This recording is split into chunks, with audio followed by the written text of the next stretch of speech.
Mexico City was an accident. I had been living in the American suburbs for over a year. It was time to move on.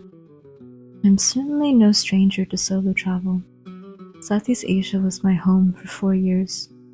I moved to Vietnam without knowing anyone there and without a job lined up. Before that, I lived and worked in New York City, where I traveled constantly. The difference between then and now is the idea of stepping back into the unknown filled me with a sense of dread, much stronger than my sense of adventure. I already knew about the periods of loneliness while living abroad, constant and exhausting flow of strangers in and out of life, and of course, the feeling of being a foreigner no matter where you go, never belonging anywhere.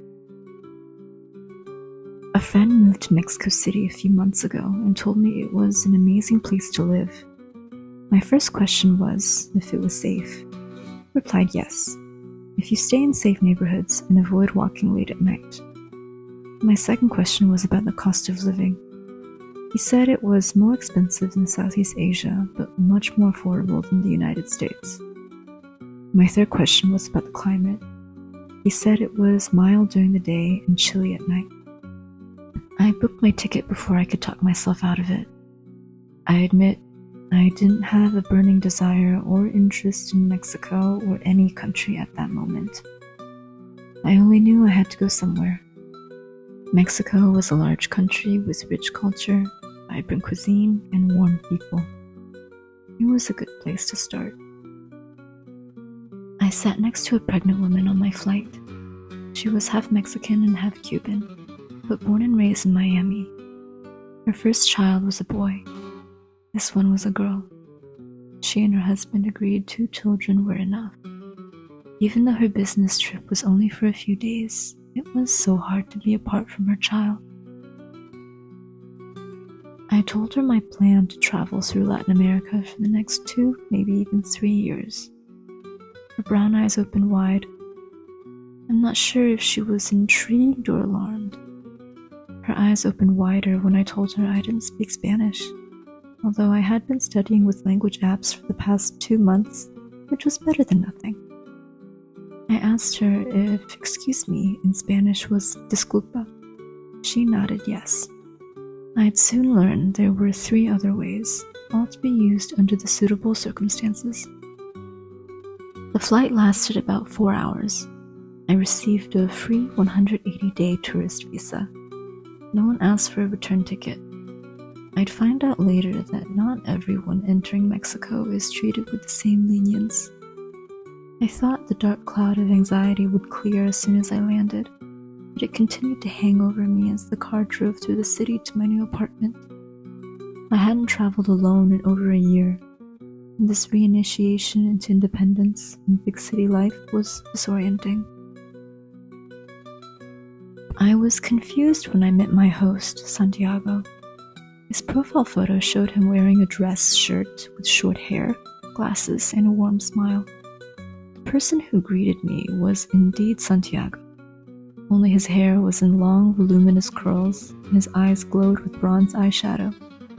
Gold hoop earrings dangled cheerfully from his ears, and a lavender dress flowed down to his ankles.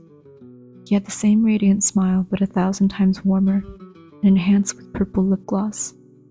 Santiago owned a beauty salon around the corner. He and his 20-year-old daughter, Christina, slept in the same bedroom. Last year, Christina was first runner-up in a beauty pageant and won the title of Most Photogenic. The pink sash and rhinestone tiara were displayed on a statue of Diana the Huntress in the living room. The apartment was large and airy, with 5 bedrooms and 2 bathrooms. 2 of the rooms were occupied by 2 Mexican men who worked long hours.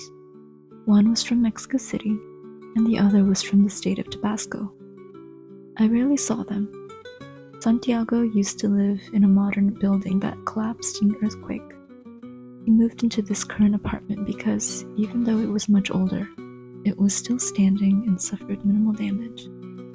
I had my own shelf in the refrigerator and pantry. There was also a washing machine. Santiago even gave me a roll of toilet paper and told me to ask him for more when I ran out. My bedroom furniture was charmingly feminine. The ornate headboard and embroidered pillows were fit for a princess.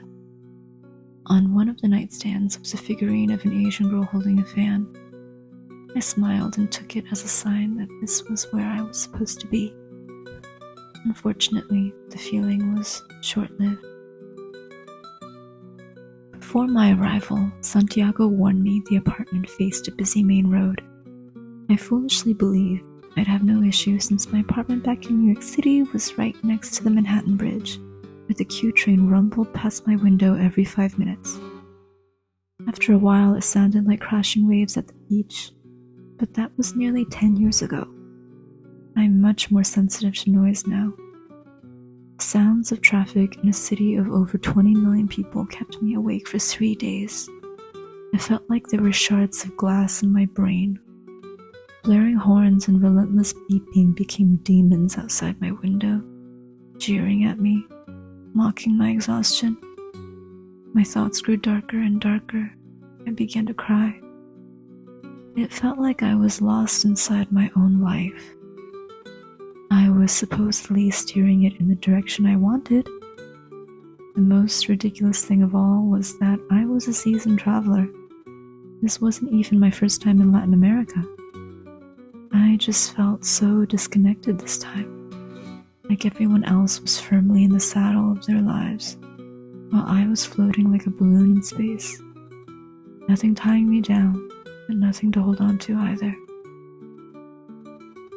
I'd been reading Revolutionary Road by Richard Yates. The story is about Frank and April Wheeler, a married couple living in the American suburbs during the 1950s. They seem like the perfect family, but underneath, they're both unhappy in their lives. Frank hates his job, and April dreams of something more fulfilling than being a housewife. They try to break free from their suffocating lives, find happiness on their own terms by making plans to move abroad. Spoiler alert, they don't make it. But it makes me wonder if they truly would have found happiness if they succeeded. Part of me believes they'd find themselves bound by a modified set of societal expectations, with the added frustrations of language barriers and cultural differences. As Yeats eloquently said, people did change, and a change could be a bloom as well as a withering. Of course, I've made drastically different life choices than Frank and April. I'm not and never have been married. I don't have and don't want to have children. But I know all too well what it's like to question conventional paths and face the criticism of others. The deepest, most consistent source of criticism is from within, and it's the most difficult one to silence. The dark thoughts lightened the next morning. I figured out a way to block out the traffic noise by wearing my noise-canceling headphones over my earplugs and playing white noise all night. The combination managed to help me get a full night's rest. Even though I was still in a sleep deficit the next day, at least I was thinking more clearly. I couldn't control the traffic outside my apartment, but I could change my apartment. Sleep deprivation clouded my judgment, which meant these negative thoughts would pass. I booked the room for a month and decided to move out after 4 days. The apartment was beautifully decorated, and my host was kind and caring, but I could not stay. I moved into a smaller, more expensive place on a quiet residential street where I was finally able to sleep soundly.